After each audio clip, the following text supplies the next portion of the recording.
dans un précédent texte que la phase mutable est favorable à la famille Le Pen.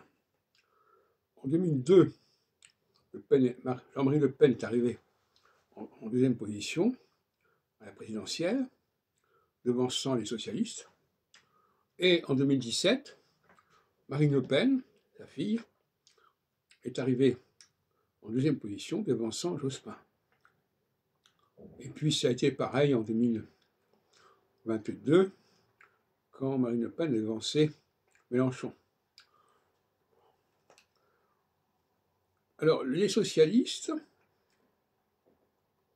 correspondent plus, en fin de compte, à la phase cardinale, et les populistes de type Le Pen à la phase mutable.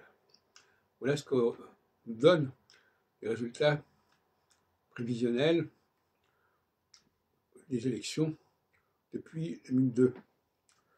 Mais en 1981, déjà, quand Mitterrand est arrivé au pouvoir, Saturne était en signe cardinal. En 1997, c'est pareil. Jospin a gagné les élections législatives en signe cardinal.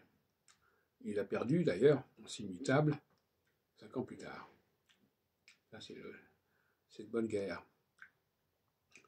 Donc là, se dessine une certaine carte de politique qui vaut ce qu'elle vaut, à partir du moment où l'on sait que la phase mutable est favorable au courant nationaliste, et la phase donc au courant qui s'appuie sur un consensus ancien,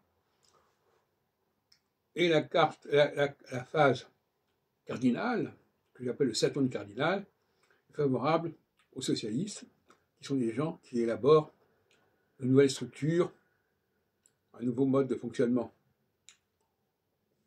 C'est un peu comme ça que ça se passe. Alors les autres partis, je ne sais pas où vous les classer, mais en tout cas, nous avons là une dialectique tout à fait frappante entre la cardinalité du PS et la mutabilité du RN.